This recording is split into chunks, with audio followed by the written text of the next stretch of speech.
আজি টুপিওয়ালা দাড়িওয়ালা সদা সর্বদা সত্যের উপরে তাকে সত্য কথা বলার জন্য চেষ্টা করে। এই সত্যবাদীদের সঙ্গে তোমরা হয়ে যাও। আজ করে বলেন সুবহানাল্লাহ। এই সত্যবাদীদের সম্পর্কে থাকতে গেলে, এদের সাথে সম্পৃক্ত হতে গেলে একটু বিপদ আপদ আসবে। কিন্তু ইমানদাররা খবরদার, খবরদার, তোমরা যেন টেনশন করো না, তোমরা যেন বিচলিত হয় না। সত্যবাদীদের সঙ্গে যিনি থাকেন তিনি কে? আরো জোরে বলেন তিনি কে?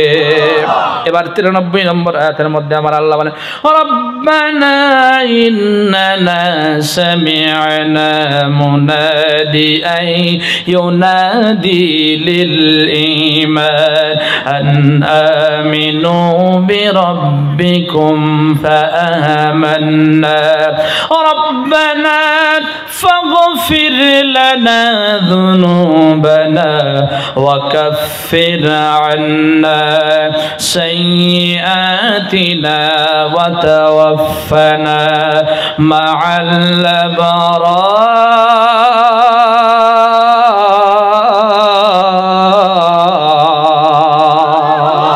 আরেকটু জোরে বলা যায় না? আল্লাহু আকবার। রব্বানা, হে আমাদের রব, ইন্নানা সামি'না, আমরা শুনেছিলাম। কি শুনেছিলাম? মুনাদিয়া ইউনাদি লিল ঈমান, একজন আমাদেরকে ঈমান সম্পর্কে আহ্বান করেছিল, আল্লাহর দিকে, বিরব্বিকুম, তোমাদের দিকে ডেকেছিল। মানব রচিত পথ মতের দিকে আহ্বান করে নাই, তোমার পথের দিকে, তোমার রাসূলের তরিকার দিকে আহ্বান করেছিল। ফাআমিনু ফাআমান্না, আমরা শোনার সঙ্গে সঙ্গে আমরা কোনো তর্ক করি নাই, দ্বিধাদ্বন্দ্ব করি নাই। ফাআমান্না, আমরা ঈমান এনেছিলাম তোমার উপরে। জোরে বলেন, ঈমান আনলাম কার উপরে? আরো জোরে বলেন। সবার ঈমান কিন্তু একরকম হয় না। কিছু কিছু মানুষেরা ঈমান আনে মৌখিকভাবে, কিন্তু বাস্তবে তাদের কর্মের মধ্যে কিন্তু মিল খুঁজে পাওয়া যায় না। এদেরকে যখন বলা হয় ইদা কিলা লাহুম আমিনু কামা আমানান নাস ক্বালু আনুমিনু কামা আমানাস সুফাহা আলা ইন্নাহুম হুমুস সুফাহা ওয়ালাকিন লা ইয়ালামুন। আল্লাহর নবীর সময় যখন মুনাফিকদেরকে আমার আল্লাহ কোরআনে কারীমের মাধ্যমে জানিয়ে দিয়েছিল, ও মুনাফিকেরা, ও কাফেররা, আবু বকর সিদ্দিকের মতো ঈমান আনো, হযরত বেলালের মতো ঈমান আনো, হযরত খাব্বাবের মতো ঈমান আনো, হযরত খুবাইবের মতো ঈমান আনো, তখন মুনাফিকরা বলেছিল, আমরা কি পাগল? ওদের মতো ঈমান এনে আমরা কি জুলুম নির্যাতনের সম্মুখীন আমরা হব? আমরা আমাদের ঘর বাড়ি ছাড়বো, আমরা মার খাবো, ওদের মতো ঈমানকে আমরা আনবো? আমরা কি পাগল? এরকম লোক আছে না নাই? ওয়া মিনান নাসি মান ইয়াকুলু আমান্না বিল্লাহি ওয়া বিল ইয়াউমিল আখির ওয়া মা হুম বিমুমিনিন। মানুষের মধ্যে কিছু মানুষ আছে যারা বলে মান ইয়াকুলু আমান্না বিল্লাহ, আমরা ঈমান আনলাম আল্লাহর উপরে, ওয়া বিল ইয়াউমিল আখির, আমরা ঈমান আনলাম, বিশ্বাস করলাম আখিরাতের উপরে। আমরা আল্লাহ বলেন ওয়া মা হুম বিমুমিনিন, কিন্তু প্রকৃত পক্ষে তারা কিন্তু ঈমানদার না। আজকে বাংলাদেশে জাস্টিফাই করে বলা হয় শতকরা 95% মুসলমানদের বসবাস। আমি আমার সূক্ষ্ম জ্ঞানে বলি, ঘোড়ার কসু 95% মুসলমান। যদি সত্যিকার অর্থেই 95% মুসলমানদের বসবাস থাকতো, রাম বামদের তৈরি করা মতবাদ দিয়ে বাংলার জমিন চলতো না। কথা বলেন না কেন? ঠিক কিনা? 16টি বছর কোরআনের পাখিরা জেলের মধ্যে বন্দী থাকতো না। বাংলাদেশে একটা প্রবাদ আছে, বাইরে ফিটফাট ভেতরে। আমাদের অবস্থা এমন। আল্লাহ বলছেন মাইয়াকুলু আমান্না বিল্লাহ, মানুষের মধ্যে কিছু মানুষ বলবে আমরা ঈমান আনলাম আল্লাহর উপরে, ঈমান আনলাম পরকালের উপরে, কিন্তু তারা প্রকৃত পক্ষে ঈমানদার না। কারণ আমি সাইফুল্লাহ সিদ্দিক এখানে দাঁড়িয়ে বসে কি বক্তব্য দিচ্ছি, আমার অন্তরের খবর কি আপনারা কেউ জানেন? আপনাদের অন্তরের খবর কেউ জানি? নেতারা এখানে দাঁড়িয়ে দাঁড়িয়ে বহুত গরম গরম বক্তব্য দেয়, হুজুরেরা যেই কথা বলে সেই কথা মানবেন।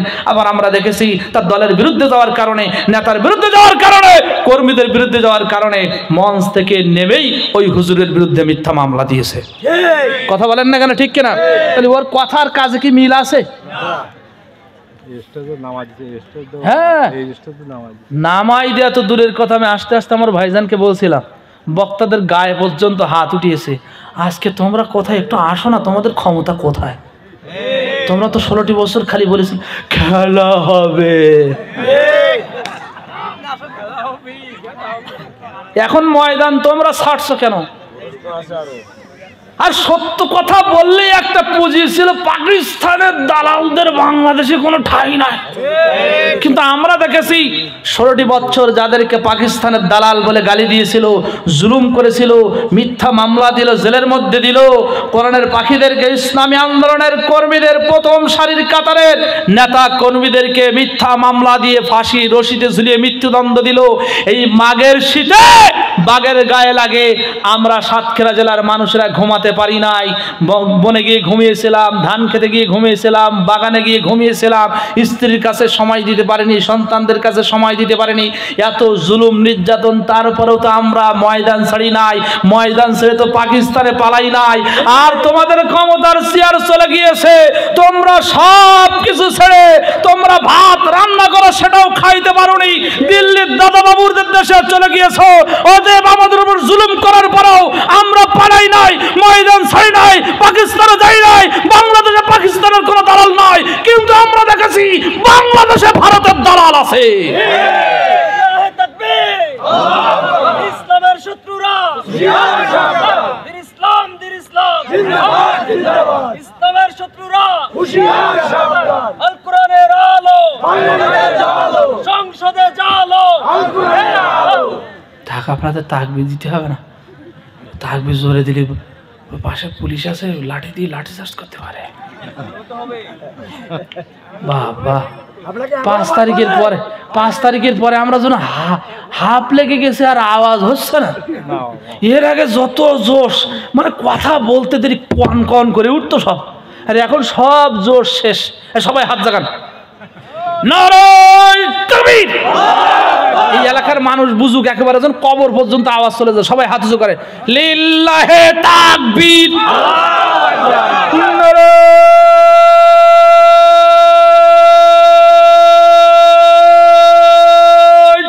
তাকবীর। মোটামুটি হয়েছে, আলহামদুলিল্লাহ। ও আমার মুরব্বী বলছে ঠিক আছে, কোনো জিনিস যদি প্র্যাকটিস না থাকে সেটা তো আর সেইভাবে থাকে না। এখন আস্তে আস্তে শান দেওয়া হচ্ছে। ছুরি যদি, চাকু যদি কাজে না লাগানো হয়, ওতে কিন্তু জং পড়ে যায়। আস্তে আস্তে কাজ করতে করতে শান দিতে হয়। তো 16 বছরেই তো আমরা তাকবীর দিতে পারিনি, ময়দানে যেতে পারিনি, গেলেই বাধা দিত। যা দিতাম মাহফিলের প্যান্ডেলে। যাই হোক, কথা লম্বা হয়ে যাচ্ছে।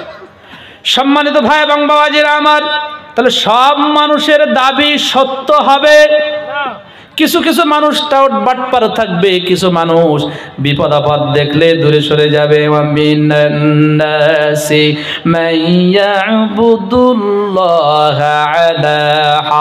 অনেক লম্বা আয়াত, 22 নম্বর সূরা, সূরার নাম সূরাতুল হজ, 17 নম্বর পারার 12 নম্বর পৃষ্ঠার মাঝের দিকে আমার আল্লাহ বলছেন, একটু মিলাই নেবেন। 16 বছর আপনাকে যারা বিপদে ফেলেছিল, কিছু কিছু মানুষ 5ই আগস্টের পরে এসে তারা বলছে, ও সাইফুল্লাহ ভাই, ও আব্দুর রহমান ভাই, ও আব্দুল কুদ্দুস ভাই, টেনশন করবেন না, আমরা কিন্তু আপনাদের দলেই আছি। কথা বলে না, কথা বলে না। আমার আল্লাহ বলছেন, মানুষের মধ্যে কিছু মানুষ আছে, সময় যখন ভালো যায় খুব ইবাদত বন্দেগী করে, খুব ভালো ভালো লেকচার দেয়, দামি দামি কথা বলে, কিন্তু ইসলামী আন্দোলনের কর্মী হওয়ার কারণে, দিনে হকের দাওয়াত দেওয়ার কারণে, বাংলার জমিনে অথবা যে কোনো প্রান্তে দিনে হকের দাওয়াত দেওয়ার কারণে, আল্লাহর জমিনে আল্লাহর বিধান বাস্তবায়নের জন্য শপথ নেওয়ার কারণে একটু যখন বাধা আসে, আমরা বিগত দিনে দেখেছি কিছু কিছু নামাজি, কিছু কিছু দাড়িওয়ালা টুপিওয়ালারা বলেছিল, হুজুর সময় বেশি ভালো না, যেদিকে পানি পড়ে সেদিকে ছাতা ধরে। কথা বলেন না কেন? আমার আল্লাহ বলছেন যারা বিপদ আপদ দেখে দিনের কাজ থেকে কোরআন তেলাওয়াত থেকে ইসলামী আন্দোলন থেকে যারা একটু দূরে সরে যায় খাসিরাত দুনিয়া ওয়াল আখিরা এদের দুনিয়াও বরবাদ দুনিয়াও ক্ষতিগ্রস্ত আখিরাতেও ক্ষতিগ্রস্ত কোরআনের কাছে আমরা প্রশ্ন করলাম কোরআন আখিরাতে কারা ক্ষতিগ্রস্তদের মধ্যে শামিল হবে ওয়ামান খাফফাত মাওয়াজিনুহু ফাউলাইকাল্লাযীনা খাসিরু আনফুসাহুম ফি জাহান্নামা খালিদুন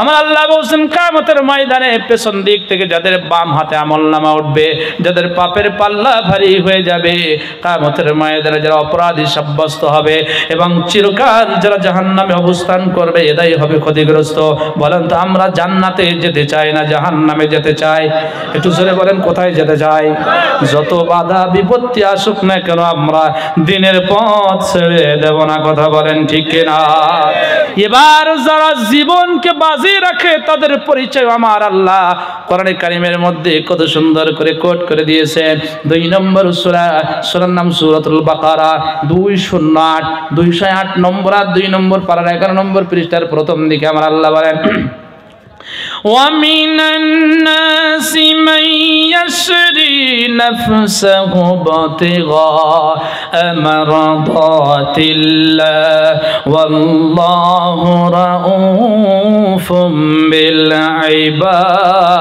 بِالْعِبَادِ আবার মানুষের মধ্যে কিছু মানুষ আছে যারা আমি আল্লাহর সন্তুষ্টি চাই আমি আল্লাহর রাজি খুশি চাই রাজি খুশি করতে গিয়ে আমি আল্লাহ যে তাদেরকে যে জীবন দিয়েছি এই জীবনকে তারা বাজি রাখি আমি আল্লাহর সন্তুষ্টি অর্জনের লক্ষ্যে প্রয়োজনে তারা আমি আল্লাহর দেয়া জীবনকে তারা বিলিয়ে দেয় হাসতে হাসতে তারপরও কাফের বেঈমানদের কাছে মস্তক বিক্রি করে না আমার আল্লাহ বলেন আল্লাহু রাউফুম বিল ইবাদ আমি আল্লাহ এই সমস্ত বান্দা বান্দীদের পরিচয় দিচ্ছি শোনো শোনো মানুষ যত ক্ষমতার অধিপতি হোক না কেন যত অর্থ সম্পদ মানুষের থাকুক না কেন আমি আল্লাহর রহমত না আসলে মানুষ কিন্তু সফল কাম হতে পারে না মানুষ কিন্তু সফলতায় পৌঁছাতে পারে না আমি আল্লাহর রহমত দয়া অবশ্যই অবশ্যই লাগবে আমি আল্লাহ স্পেশাল ভাবে আমি আল্লাহর জন্য যারা জীবন বাজি রাখবে ওই সমস্ত বান্দা বান্দীদের উপরে দয়া করুণা রহমত বরকত নাজিল করে থাকে আওয়াজ করে বলেন সুবহানাল্লাহ এই পৃথিবীতে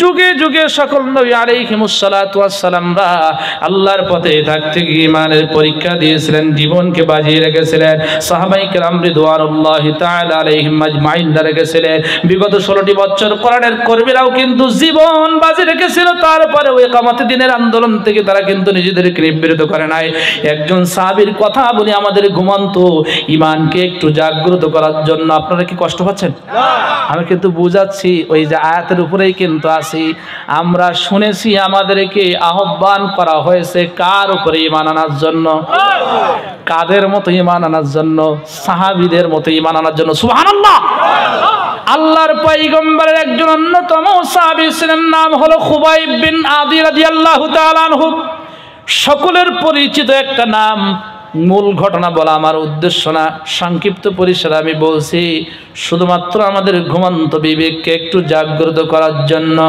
আজকের কিছু কিছু মানুষ নিজের পকেট ভারী করার জন্য স্বার্থ হাসিলের উদ্দেশ্যে জনসম্মুখে দাঁড়িয়ে একেবারে সরাসরি আল্লাহ সম্পর্কে ডাহা মিথ্যা কথা বলছে কথা বলেন ঠিক কিনা একটু হৃদয়টাও তাদের কাঁপতেছে না তারাও নিজেদেরকে ঈমানদার বলে দাবি করেন খুবাইব রাদিয়াল্লাহু তাআলা আনহু কালিমা পড়ে ইসলাম ধর্ম কবুল করেছিলেন আমার নবীজি কোরআন দিয়ে তাবলীগ করার কারণে এই দাওয়াতি কার্যক্রম বন্ধের জন্য প্রাথমিকভাবে প্রচেষ্টা করা হলো টাকার অফার দেওয়া হলো ক্ষমতার অফার দেওয়া হলো বাড়ির অফার দেওয়া হলো গাড়ির অফার দেওয়া হলো সব অফার যখন প্রত্যাখ্যান করলো চরম জুলুম নির্যাতন শুরু হয়ে গেল আমার আল্লাহ বললেন দোস্ত এই মক্কা নগরী আর মুসলমানদের জন্য নিরাপদ না এই মক্কা নগরী থেকে 2 জন 4 জন 5 জন করে মুসলমানরা মদিনায় হিজরত করুক মুসলমানরা তো মদিনায় কিছু আছে আউস এবং খাজরাজ গোত্রের মধ্যে তদানীন্তন সময় কিছু মুসলমানরা ছিল আস্তে আস্তে পর্যায়ক্রমে যখন মক্কা নগরী ছেড়ে মাতৃভূমি ছেড়ে যখন মদিনায় হিজরত করতেছিলেন হিজরতকারীদের মধ্যেও একজন ছিল খুবাইব বিন আদি রাদিয়াল্লাহু তাআলা তাআলা আনহু প্রতিমধ্যে তার মৃত্যু উপযোগ আত্মীয় স্বজনদের সঙ্গে দেখা হলো, কাফের বেঈমানদের সঙ্গে দেখা হলো, যারা নিকট আত্মীয়। বলল খুবাইব, কি ব্যাপার, তুমি মক্কা ছেড়ে কোথায় যাচ্ছ? সত্য কথা বললেন, কারণ ইমানদাররা কখনো মিথ্যার আশ্রয় নেয়। জোরে বলেন, মিথ্যার আশ্রয় নেয় না। বলছে এই মক্কা নগরীতে আমরা কাবা ঘর তাওয়াফ করতে পারি না, কোরআনে মাজিদ প্রকাশ্যে তেলাওয়াত করতে পারি না, নামাজ আদায় করতে পারি না। কোরআন তেলাওয়াত করতে গেলে, নামাজ আদায় করতে গেলে কাফের বেঈমানেরা আমাদের উপরে জুলুম করে, নির্যাতন করে, তোমরা আমাদেরকে ডিস্টার্ব করো। আমরা এই মক্কা নগরীকে আমাদের জন্য অনুকূল মনে করি না, পরিবেশ আমাদের অনুকূলে নাই, আমরা মদিনায় চলে যাচ্ছি। এবার আত্মীয় স্বজনরা বলল, ও খুবাইব, তাই তো, আমরা তোমার সঙ্গে কথা দিচ্ছি, ওয়াদা দিচ্ছি, মক্কা নগরীতে চলো। মক্কায় গিয়ে তুমি সানন্দের সঙ্গে আল্লাহর ইবাদত বন্দেগী করবে, নামাজ পড়বে, কোরআনে কারীম তেলাওয়াত করবে, আল্লাহর জিকির আজগার করবে, কেউ তোমাকে বাধা দেবে না। কাফের বেঈমানদের মিথ্যা শ্বাসকে তিনি বুঝতে পারেন নাই, ছলনাকে তিনি বুঝতে পারেন নাই।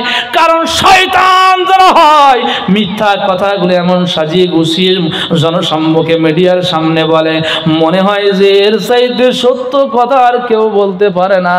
আমরাও দেখেছি মিথ্যাবাদী বুড়ো শগুন চাচা মিথ্যা কথাগুলো এমন সাজিয়ে গুছিয়ে বলেছিল, মনে হয় যে জান্নাত থেকে জান্নাতি হুর পালিয়ে এসেছে।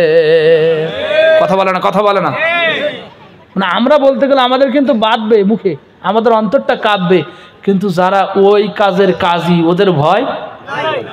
আল্লাহর নবীর সাহাবী চলে আসলেন, আসার পরে এবার দুই হাতে রশি দিয়ে বাঁধা হলো, কোমরের মধ্যে রশি দিয়ে বাঁধা হলো, গলার মধ্যে শিকল পরানো হলো।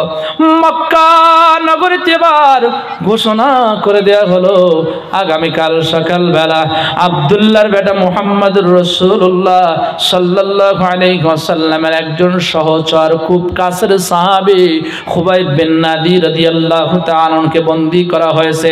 আগামীকাল সকালবেলা মক্কার যে জায়গায় ফাঁসির আসামিদেরকে ফাঁসি দিয়ে ঝুলানো হতো, ওই জায়গার নাম ছিল তানঈম।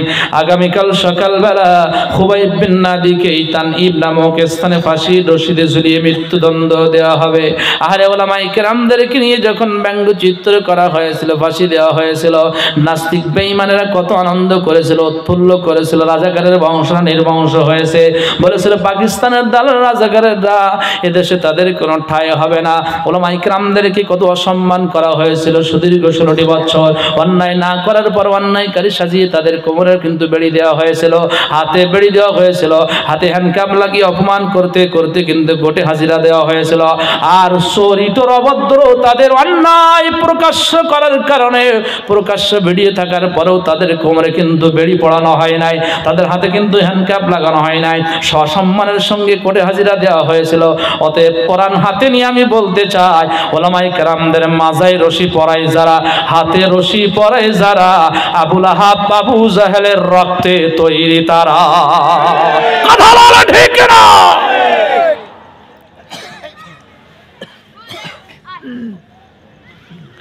সকাল যখন হলো, মক্কার নারী পুরুষ শিশু আবাল বনিতা কাফের বেঈমানেরা আস্তে আস্তে আসতে আরম্ভ করলো মুসলমানদের ফাঁসি। দেখবে আহারে অন্তরের মধ্যে কত খায়েশ, শয়তানি ইচ্ছা আকাঙ্ক্ষা। নবীজির সাহাবীকে আস্তে আস্তে সামনের দিকে নিয়ে যাচ্ছেন, কেউ হাত দিয়ে গোতা দেয়, কেউ মাথায় গোতা দেয়, অপমান করতে চায়। কিন্তু নবীজির সাহাবী ইমানের উপরে অটল ছিলেন, ইমানটা এত মজবুত ছিল, মনে মনে বলতেছে তোমরা যা ইচ্ছা করো, তোমরা আমার উপরে যত নির্যাতন করো না কেন, আমি মনক্ষুণ্ণ হই না, মনে কষ্ট পাই না। ও মক্কার কাফেরেরা, তোমরা এখানে ঘোষণা দিয়েছো আজ সকালবেলা এই তানঈম নামক স্থানে ফাঁসির রশিদে ঝুলিয়ে মৃত্যুদণ্ড দেবে, দাও, আমার কোনো অভিযোগ নাই। তবে ফাঁসির রশিদে ঝুলানোর পূর্বে তোমাদের কাছে আবার একটা প্রস্তাব রয়েছে, প্রস্তাবটি পেশ করতে চাই, তোমরা কি সেই প্রস্তাবটি মানবে? এবার তারা বলল, অবশ্যই অবশ্যই, আমরা তো মানুষ, আমরা পশু না, তোমার প্রস্তাব অবশ্যই মানব। কি প্রস্তাব তুমি পেশ করতে চাও? উনি বললেন, আমি মাত্র 5টা মিনিট সময় তোমাদের কাছ থেকে আমি নিতে চাই। কি জন্য নিতে চাও? আমার রব আমাকে বড় দয়া করে দুনিয়ার জিন্দেগিতে আমার মহাদৌলত হায়াত নামক জিন্দেগি দিয়েছেন, আমার রবের পথে চলতে গিয়ে এত জুলুম নির্যাতন আসছে, তোমরা ফাঁসিতে ঝুলাও, আমার কোনো মনে আক্ষেপ নাই, ব্যথা নাই, দুর্দশা নাই। এই 5টা মিনিট সময় আমি 2 রাকাত সালাত আদায় করব, আমার রবের কদমের সামনে আমার মস্তককে আমি অবনত করে দিতে চাই। দুটি হাত উঁচু করে বলেন আল্লাহু আকবার। নবীজির সাহাবে এবার 2 রাকাত নামাজ শেষ করলেন। নামাজ শেষ করার পরে উপস্থিত সকল কাফের বেঈমানদেরকে বললেন, এ কুরাইশ দলপতিরা, শোনো শোনো শোনো শোনো, আমি খুবাইব বিন নাদি নামাজের সিজদার ভিতরে যখন গিয়েছিলাম, সিজদার মধ্যে এত মজা আমি পাইতেছিলাম, এত মজা আমি পাইতেছিলাম, নামাজকে সমাপ্ত করতে মন চাচ্ছিল না, সিজদার দিকে মাথা উত্তোলন করতে মন চাচ্ছিল না।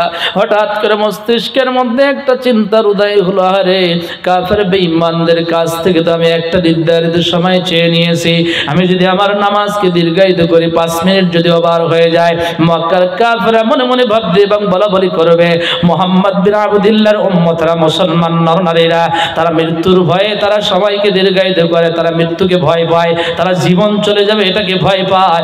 এটা যদি আমার মস্তিষ্কের মধ্যে উদয় না হতো, ওয়াল্লাহি বিল্লাহি তাল্লাহি নামাজের সিজদার মধ্যে এত মজা পাচ্ছিলাম, আমি আমার নামাজের সিজদাকে আমি আর সমাপ্ত করতাম না, মাথা উত্তোলন করতাম না। যে এই কথা বললেন, কাফের বেঈমানদের শয়তানি শক্তি বৃদ্ধি পেয়ে গেল, চতুর্দিক থেকে যার হাতে যা ছিল তাই দিয়ে আক্রমণ করতে লাগলো, তাই দিয়ে আক্রান্ত করতে লাগলো। এবার অবশেষে মক্কার কুরাইশদের পক্ষ থেকে একটা প্রস্তাব আসলো, খুবাইব,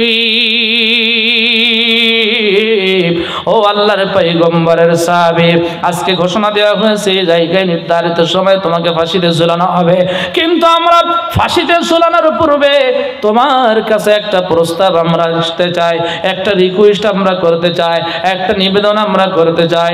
তুমি যদি এটা অ্যাকসেপ্ট করো তাহলে ফাঁসির রশিতে তোমাকে ঝোলানো হবে না, তোমাকে বেকসুর খালাস দিয়ে নিরপরাধ সাব্যস্ত করে ছেড়ে দেওয়া হবে। আল্লাহর পয়গম্বরের সাহাবী এবার বললেন, কি বলো বলো সেই প্রস্তাবটা।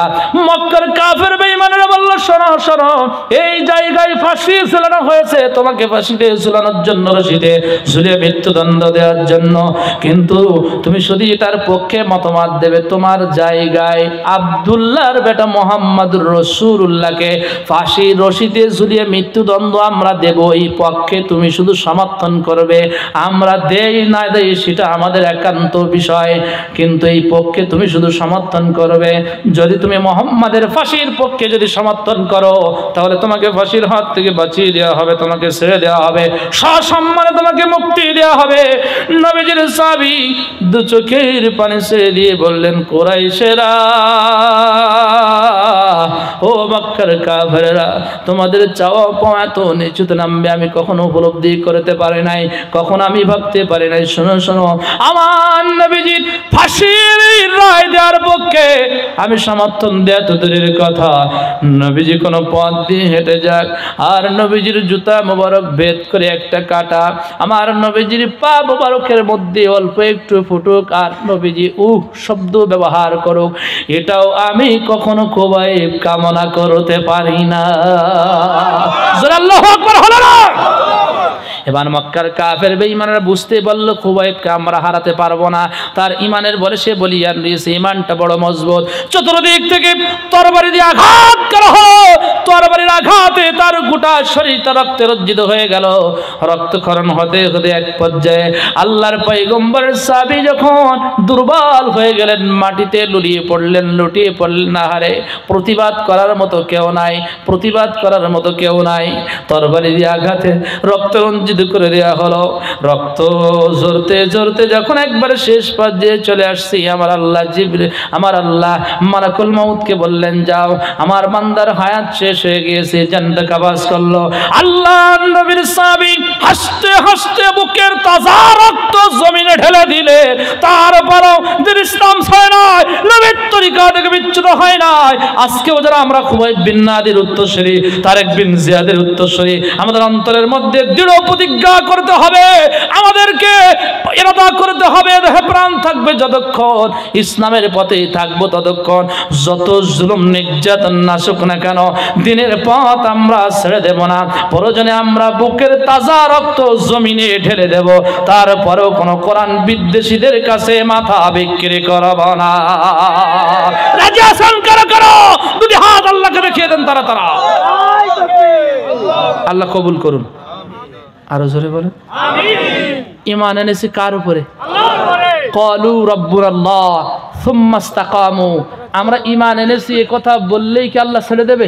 না। এই আলোচনা আমার পূর্বের বক্তা করেছেন, আমি শুনতেছিলাম বসে বসে, ওদিকে আমি যাচ্ছি না। দিনের উপরে ইস্তেকামাত থাকা লাগবে কি লাগবে না? জোরে বলেন। এই ঈমানের পথে চলতে গিয়ে শয়তান কিন্তু বসে থাকবে না। লাআতিয়ান্নাহুম মিন বাইনি আইদিহিম ওয়া মিন খালফিহিম ওয়া আন আইমানিহিম ওয়া আন শামাইলিহিম। ডান দিক থেকে ধোঁকা দেওয়ার চেষ্টা করবে, বাম দিক থেকে, সামনের দিক থেকে, পেছনের দিক থেকে, উপর থেকে, নিচে থেকে ধোঁকা দেওয়ার চেষ্টা করবে। সামান্য ত্রুটি বিচ্যুত হবে।